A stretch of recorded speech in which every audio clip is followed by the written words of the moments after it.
Chapter 1 of Frankenstein by Mary Shelley. I am by birth a Genevese, and my family is one of the most distinguished of that republic. My ancestors had been for many years councillors and syndics, and my father had filled several public situations with honor and reputation.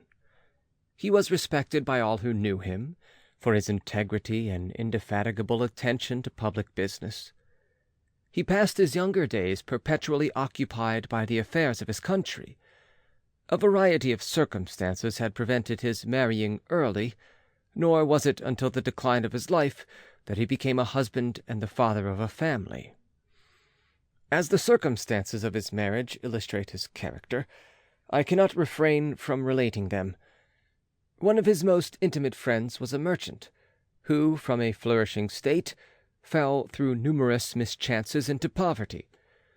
This man, whose name was Beaufort, was of a proud and unbending disposition, and could not bear to live in poverty and oblivion in the same country where he had formerly been distinguished for his rank and magnificence.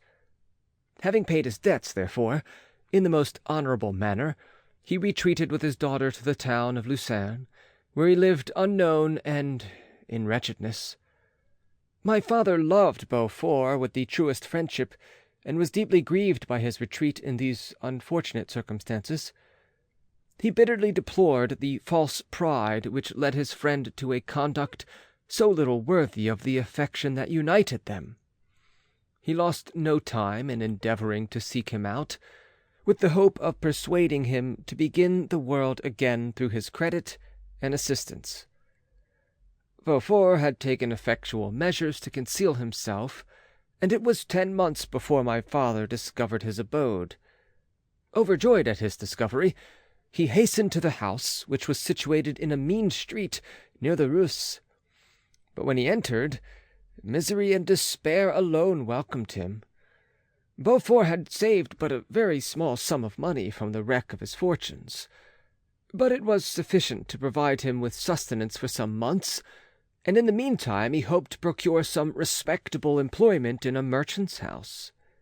The interval was consequently spent in inaction.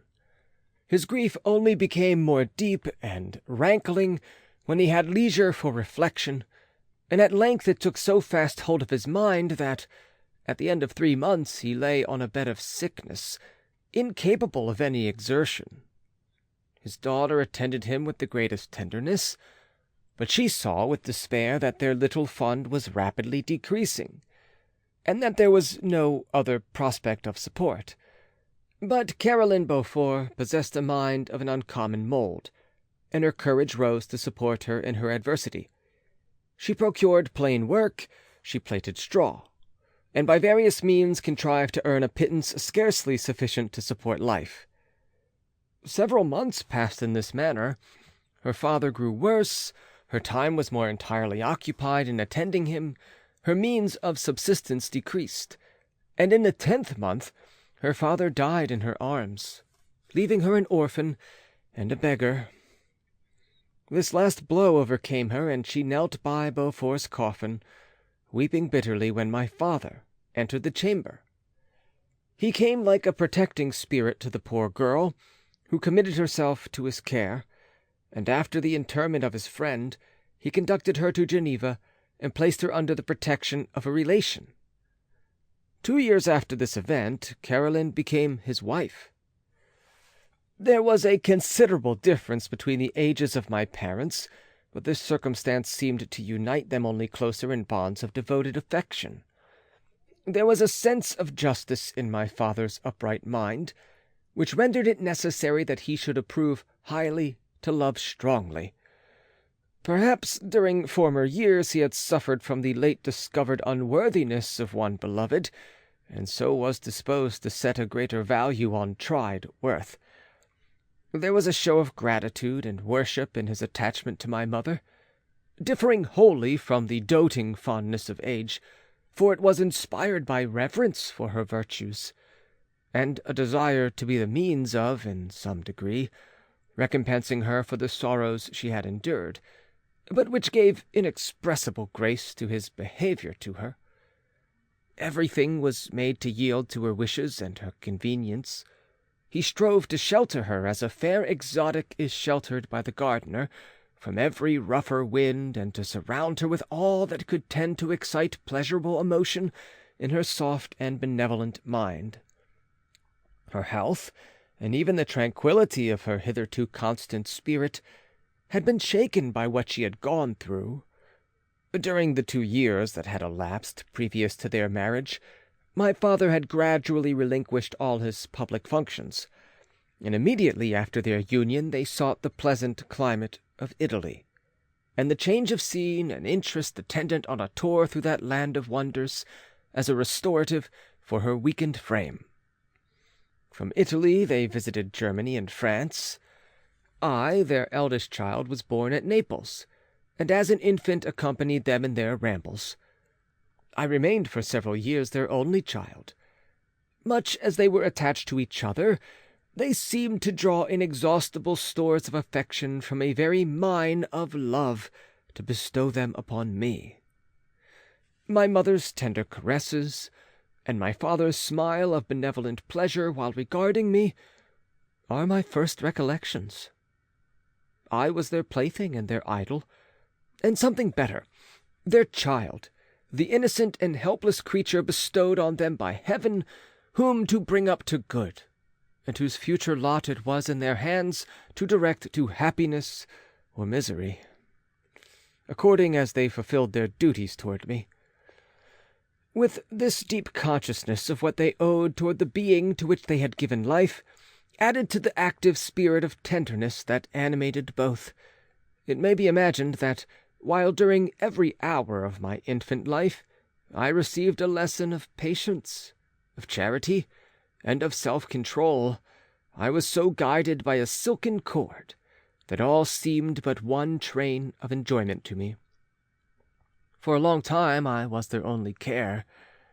My mother had much desired to have a daughter, but I continued their single offspring. When I was about 5 years old, while making an excursion beyond the frontiers of Italy, they passed a week on the shores of the Lake of Como. Their benevolent disposition often made them enter the cottages of the poor. This, to my mother, was more than a duty, it was a necessity, a passion. Remembering what she had suffered and how she had been relieved, for her to act in her turn the guardian angel to the afflicted. During one of their walks, a poor cot in the foldings of a veil attracted their notice, as being singularly disconsolate, while the number of half-clothed children gathered about it spoke of penury in its worst shape. One day, when my father had gone by himself to Milan, my mother, accompanied by me, visited this abode. She found a peasant and his wife, hard-working, bent down by care and labor, distributing a scanty meal to 5 hungry babes. Among these there was one which attracted my mother far above all the rest. She appeared of a different stock. The 4 others were dark-eyed, hardy little vagrants. This child was thin and very fair. Her hair was the brightest living gold, and, despite the poverty of her clothing, seemed to set a crown of distinction on her head. Her brow was clear and ample, her blue eyes cloudless, and her lips and the moulding of her face so expressive of sensibility and sweetness that none could behold her without looking on her as a distinct species, a being heaven-sent, and bearing a celestial stamp in all her features. The peasant woman, perceiving that my mother fixed eyes of wonder and admiration on this lovely girl, eagerly communicated her history. She was not her child, but the daughter of a Milanese nobleman. Her mother was a German and had died on giving her birth. The infant had been placed with these good people to nurse. They were better off then. They had not been long married, and their eldest child was but just born. The father of their charge was one of those Italians nursed in the memory of the antique glory of Italy, one among the schiavi ognor frementi, who exerted himself to obtain the liberty of his country. He became the victim of its weakness. Whether he had died, or still lingered in the dungeons of Austria was not known. His property was confiscated, his child became an orphan and a beggar. She continued with her foster parents and bloomed in their rude abode, fairer than a garden rose among dark-leaved brambles.